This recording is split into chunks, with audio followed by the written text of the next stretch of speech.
Eh bien bonjour à tous les amis, c'est Neizocrix, j'espère que vous allez bien, moi écoutez ça va nickel. Et aujourd'hui on se retrouve pour une vidéo qui est mon guide ultime pour se préparer à Spider-Man Brand New Day, qui risque d'être le film le plus incroyable de l'année en attendant Avengers Doomsday. Donc, dans cette vidéo, nous allons parler de Captain America Civil War, Spider-Man Homecoming, Far From Home et No Way Home, ainsi que Avengers Infinity War et Endgame, pour finir avec Daredevil Born Again saison 1 et 2, et enfin le special sur le Punisher. C'est parti. La première fois que nous voyons Peter, c'est dans le film Captain America Civil War. Un film très attendu car ça parle littéralement du meilleur arc Marvel tout confondu. Je parle du premier Civil War, pas du deuxième. Donc, alors faut savoir que les fans ne s'y attendaient pas du tout à ce Spider-Man là. Parce qu'il y avait encore des rumeurs à l'époque de The Amazing Spider-Man 3. Alors voilà, les fans savaient très bien que Marvel et Sony avaient des conflits. Mais là, dès qu'on voit cette fameuse scène, je vous la montre.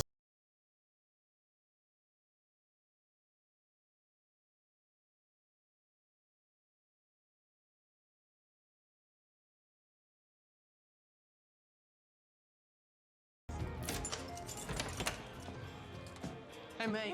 Ugh. Hey, how's school today? It's okay. This crazy car parked outside. Oh, Mr. What? What are you doing? Hey, I'm Peter. Tony, What are you doing? about time we met. Let me get my emails right. Yeah. Hey, mate. Yeah. Hey, Regarding the you didn't even tell me about the grant. the grant. The September How's school Foundation. today? Yeah, remember It's when you okay. applied? This crazy Yeah. car I parked approve. outside. So now we're in business. You didn't tell me anything. What's up with Oh, that? Mr. You're Parker. keeping secrets from me? Well, I just know how much you love surprises, so I thought I would. What? What are you doing? Hey, I'm Peter. Et là, vous devez vous en douter, mais dans les salles de cinéma, tout le monde a crié, tout le monde a applaudi. Voilà, c'est la première fois qu'on voit Spider-Man partager l'écran avec un autre super-héros, en tout cas au niveau du MCU. Pour ceux qui n'ont pas compris, Peter vient littéralement de demander s'il y a une rémunération à la fin du stage. Alors, c'est totalement logique, puisque du coup, comme vous avez bien pu le voir, Peter est, on va pas dire pauvre, mais il n'est pas aussi riche que dans les autres versions. Ensuite, on va avoir une discussion dans la chambre de Peter où, en gros, Peter dit que ouais, si il se passe quelque chose et qu'il était présent mais qu'il a rien fait pour intervenir, enfin, ou pour modifier ce qui allait se passer, et ben, en gros, bah, il se sent mal. Voilà. Et d'ailleurs, Tony se retrouve à travers lui en lâchant ce regard d'ailleurs qui veut tout dire. Voilà. Après les événements de Civil War, Peter Parker retourne à sa vie de lycéen, dans le Queens. Mais depuis qu'il a combattu aux côtés des Avengers, il rêve d'en devenir un véritable super-héros. Il patrouille dans son quartier tous les jours, arrête des petits criminels et attend que Iron Man lui confie une nouvelle mission qui n'arrivera jamais. Très vite, Peter découvre un groupe de trafiquants, vend des armes, et d'ailleurs le chef est Adrian Toomes, alias le Vautour, un ancien entrepreneur qui a perdu son entreprise après l'intervention du gouvernement, qui est d'ailleurs le Damage Control. Et je vais en reparler plus tard parce que c'est très intéressant. Qui, en gros, il a décidé de gagner sa vie en vendant des technologies après s'être fait virer. Peter tente de l'arrêter malgré les avertissements de Tony. Il commet plusieurs erreurs, ce qui pousse Tony à retirer le costume. Donc le costume Stark hyper avancé. Mais Peter continue malgré tout en protégeant les habitants de New York par ses propres moyens, notamment avec son ancien costume, qui, je pense, est le futur costume de Scarlet Spider. Voilà, on en reparlera peut-être dans une autre vidéo. Lors de l'affrontement final, il réussit à vaincre le fou vautour et à sauver de nombreuses vies. Impressionné, Tony lui propose de rejoindre officiellement les Avengers. Et d'ailleurs, on a le premier aperçu du Iron Spider, mais le saviez-vous? Normalement, cette première version du Iron Spider devait rester genre juste une première version et ne pas être l'officiel. Effectivement, la deuxième version devait être celle Comics Accurate. Voilà, c'est juste pour vous, hein, c'est petit fun fact. Alors Peter refuse, préférant continuer à protéger son quartier et à vivre une vie aussi normale que possible. Alors, ça c'est très intéressant. Je me fais une petite parenthèse. Peter Parker, dans les comics, il ne veut pas absolument rejoindre les Avengers. Voilà, il s'en fiche, il préfère être solitaire, enfin, même s'il fait quelques team-up avec des super-héros. Mais au début, il s'en fiche d'être un Avengers. Et là, contrairement aux comics, où dans les comics, il va être un petit peu obligé de rejoindre les Avengers, effectivement, entre Thanos, Ultron, voilà, toutes les menaces, bah, il va rejoindre les Avengers assez vite. Et notamment avec Civil War. Donc voilà, c'est à partir de là où on va dire qu'il commence à être un Avengers. Et là, pour le coup, dans les films, c'est l'inverse. C'est-à-dire qu'au début, il veut être absolument un Avengers, puis ensuite, bah, il va décider de prendre son temps. Et vous allez voir qu'en fait, bah, ça n'a pas duré tant que ça. Parce que littéralement, à Avengers Infinity War, dès les premières minutes où on le voit, enfin même dans la première section du film, il est sacré Avengers. Bon voilà. Place à Avengers Infinity War. Quelque temps plus tard, Thanos lance son attaque contre la Terre, afin de récupérer les pierres de l'infinité. Notamment, c'est Ebonimo et le gros machin, là, je sais plus comment il s'appelle, qui vont attaquer la Terre grâce au vaisseau de l'Ordre Noir, qui arrive notamment au-dessus de New York avec la meilleure scène ever, d'accord? La meilleure scène d'introduction, entre guillemets, de personnage, parce qu'on le connaissait déjà, mais c'était la première fois qu'on le voyait dans un film Avengers, du coup, forcément, dans les salles, bah, ça a crié.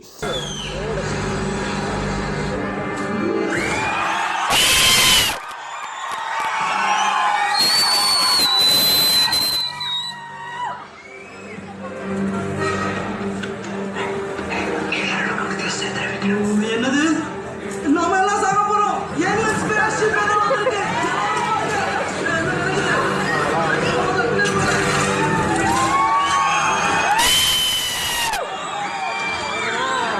இதெல்லாம் என்ன நீங்க எப்பவுமே ஸ்பேஸ்ஷிப் பார்த்தது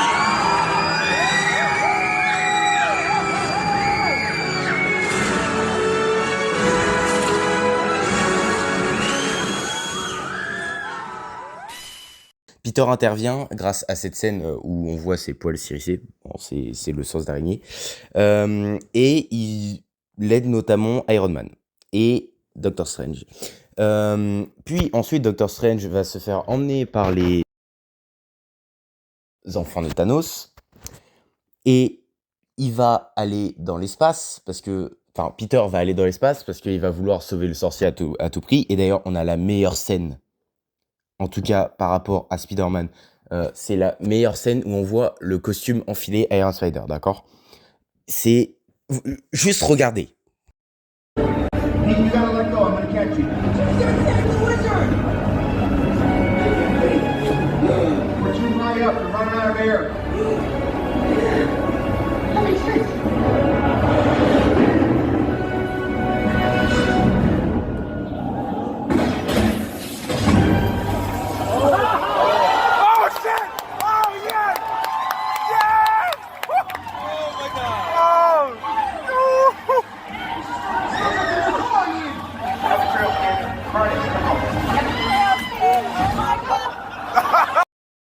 Dans les salles, mais dans les salles, ça devait être incroyable.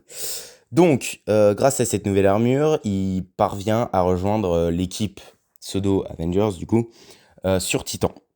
Il participe notamment au combat contre Thanos, aux côtés d'Iron Man, Doctor Strange, Star-Lord, Drax, Mantis et Nebula, qui arrivent juste pour le scénario, voilà, qui arrive juste pour dire « ta copine là, bah elle est morte ». Et du coup, bah, sans cette intervention, bah, du coup, on n'aurait pas eu de Avengers Endgame.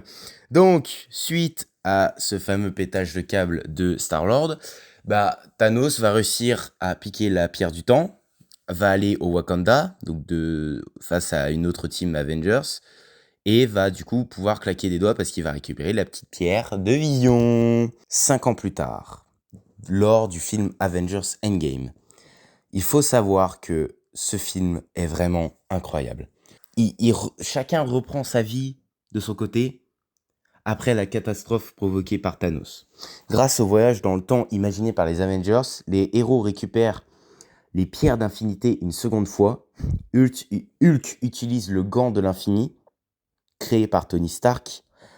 Et là, toutes les personnes qui ont été désintégrées par Thanos reviennent. Et notamment, on a, encore une fois, la meilleure scène de tous les films Avengers, en tout cas, la fameuse scène des portails. Voilà. Donc, on voit le Wakanda arriver. On a d'ailleurs Captain America, du coup, qui tient Mjolnir parce que, ouais, il est digne maintenant. Voilà, c'est du fan service, mais il est digne. Du coup, t'as Sam Wilson dans son oreillette qui dit à ta gauche et tout. Ensuite, t'as un portail qui s'ouvre. D'ailleurs, on se demande comment Doctor Strange ou même un sorcier quelconque a pu se deviner que le Wakanda était prêt, voilà, à combattre. Mais bon, ça, on excuse parce que c'est une scène incroyable. Notamment, ensuite, du coup, on a tout le reste des Avengers. Et ensuite, là, t'as l'équipe qui était présente sur Titan. T'as Doctor Strange, Drax, Mantis, Star-Lord, du coup, oui, forcément. Et là, Peter qui revient, qui se balance de on ne sait où, mais on pardonne. Voilà, on pardonne juste. Voilà.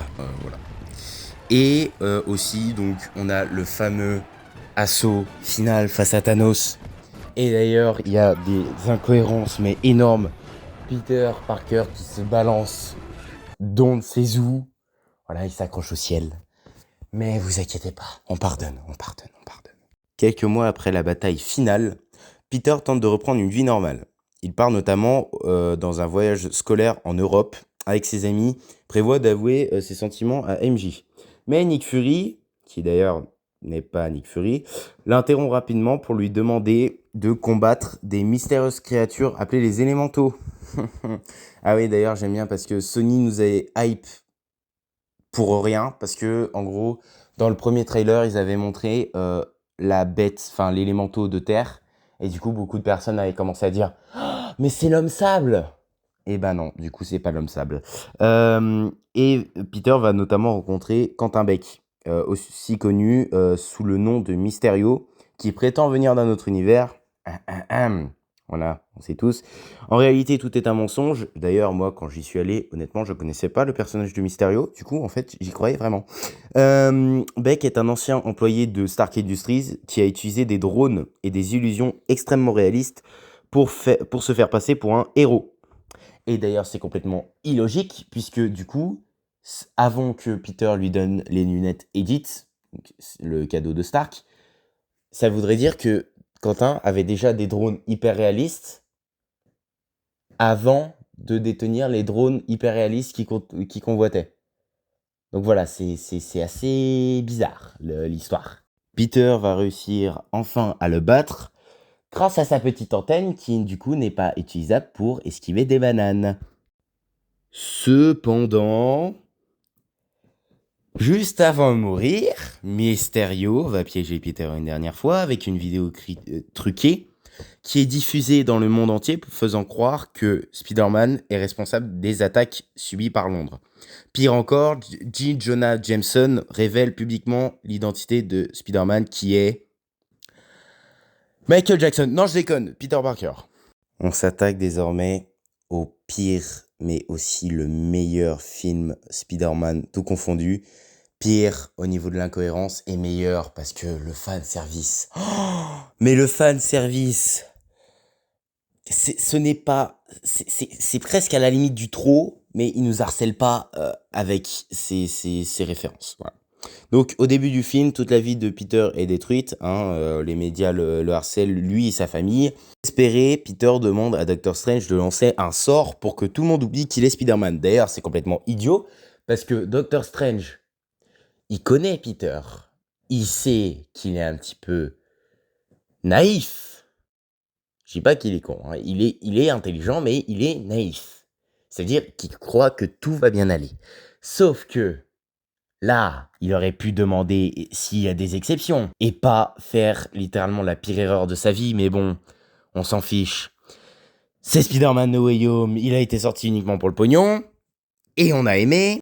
Peter modifie plusieurs fois le sort pendant son lancement, ce qui provoque une faille dans le multivers. Des ennemis venus des anciens films Spider-Man arrivent alors dans le MCU, notamment le Bouffon Vert, Dr Octopus, Electro, le Lézard et l'Homme Sable.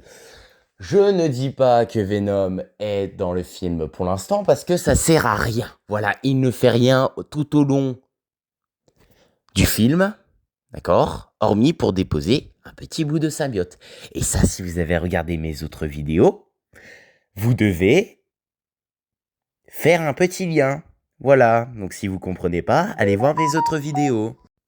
Du coup, forcément, on s'y attendait. Le Spider-Man de Tobey Maguire et Andrew Garfield arrivent eux aussi. Et ensemble, on a la meilleure scène de tous les Spider-Man confondus. Oui, je me répète, parce que là, je me rappelle que des bangers. Je l'ai vu au cinéma. Oh, la salle était remplie. La réaction des gens.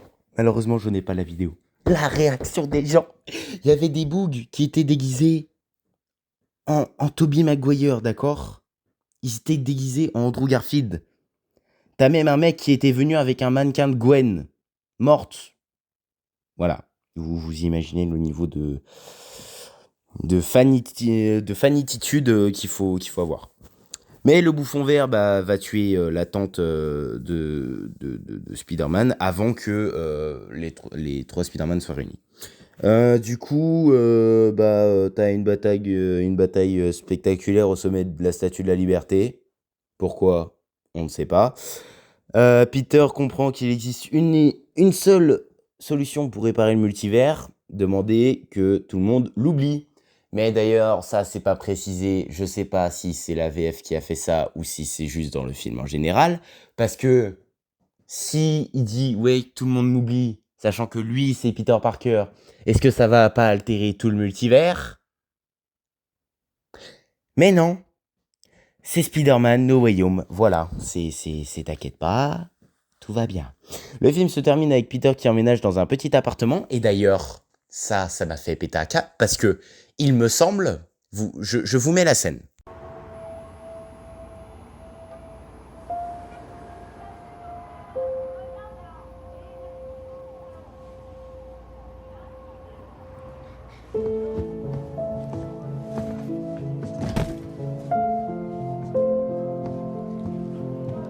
Alors, je sais pas si c'est moi, mais dans cet appartement, on entend des bruits, hein, les bruits du voisinage. J'entends personnellement Maes alors c'est en espagnol, hein, donc je sais pas la traduction exacte, mais en gros c'est ce que je comprends. Maes vient manger ou va dormir. Voilà. Donc c'est peut-être juste mon cerveau de fan, mais bon, allez. Dans Daredevil Born Again, même si Peter Parker n'est pas au centre de l'histoire et même n'est pas du tout dans l'histoire, Daredevil Born Again est une série très importante pour comprendre l'état de New York avant Brand New Day. On y retrouve Matt Murdock, l'avocat aveugle qui protège Hell's Kitchen sous l'identité de Daredevil. En parallèle, Wilson Fisk, donc le méga chauve là, Percy, d'ailleurs qui a changé d'acteur entre la série Daredevil et la série Daredevil Born Again, et d'ailleurs je préfère l'acteur de Daredevil Born Again. Wilson Fisk poursuit son ascension politique et devient le nouveau maire de New York. Et son objectif, c'est de contrôler la ville et de s'attaquer aux justiciers. Notamment, on découvre plusieurs justiciers, Bullseye, Swordman. Bon, du coup, je ne crois pas qu'on le voit dans la saison 2. Je me rappelle plus. Cette série développe notamment un New York bien plus sombre que celui que Peter a connu jusqu'à présent. Dans la saison 2 de Daredevil Born Again, on poursuit directement les événements de la première saison. Le conflit entre Daredevil, Wilson Fisk et d'autres justiciers de New York prend encore plus d'ampleur. Même si Marvel n'a pas confirmé cette saison, que cette saison est indispensable avant Spider-Man Brand New Day, elle pourrait contenir plusieurs éléments qui préparent le terrain, notamment pour le film. On a aussi, pour finir, le special du Punisher. Donc en gros, c'est un special, c'est pour présenter un personnage qui n'a pas été introduit il y a longtemps. Donc le special consacré au Punisher poursuit l'histoire de Frank Castle. Donc notamment, vous pouvez aller voir les 2 saisons de sa série, mais je ne les ai pas vues, donc je ne préfère pas m'avancer sur l'histoire. Donc toujours aussi brutal, hein, Frank continue sa guerre contre les criminels les plus dangereux de New York. Même si ce projet est centré sur le Punisher, il le participe, lui, à développer le côté plus réaliste et plus violent des héros de rue de Marvel. Un univers qui pourrait avoir une place très importante dans Spider-Man Brand New Day, parce que, je suppose que vous l'avez deviné, Punisher est dans le film, hein. On le voit, et ça va pas juste être un petit caméo au début du film. Non, c'est même il fight Hulk, d'accord? Punisher, Frank Castle. Alors il est très puissant, je ne dis pas le contraire, mais voilà quoi. Donc aussi je vais vous parler du Damage Control. Donc le Damage Control, c'est tout simplement une entreprise qui avait été créée par Tony Stark pour justement emprisonner les super-héros non déclarés. Et notamment, on va voir que un certain personnage va être chassé par le Damage Control. Donc on ne sait pas s'ils sont gentils ou non. Mais ils vont notamment peut-être chasser le personnage de Sadie Sink, même si on n'a pas la preuve que ce fameux personnage-là, pouvant faire de la télékinésie ou même contrôler l'esprit des gens, est bien Sadie Sink, hein, parce que après on peut avoir plein d'autres personnages, voilà, annexes, ou même tout simplement un personnage qui a été créé pour le film. Donc j'espère que cette vidéo vous aura plu. C'est la vidéo la plus longue de ma chaîne depuis la création de ma chaîne. Notamment, si vous aimez cette vidéo, n'hésitez pas à liker, à vous abonner et à commenter. Voilà, ça fait le référencement. Et comme ça, moi, je gagne du pognon. Non, je déconne, je ne suis pas rémunéré. Et aussi, forcément, 2 jours après Spider-Man Brand New Day, normalement, ma vidéo où je dis ma vidéo critique sur le film, critique et analyse sur le film, sortira. Voilà. Bon à plus, prenez soin de vous. Peace, hey wow. Alors salut, j'aimerais m'excuser un petit peu parce que cette vidéo n'a pas beaucoup de montage, vous avez très bien pu le voir. En fait, tout simplement, au moment où j'enregistre ce message, je viens de finir le montage et on est actuellement le 28 juillet. Vous voyez pas le problème, Spider-Man Brand New Day sort demain. Donc voilà. Bon écoutez, à plus, hein.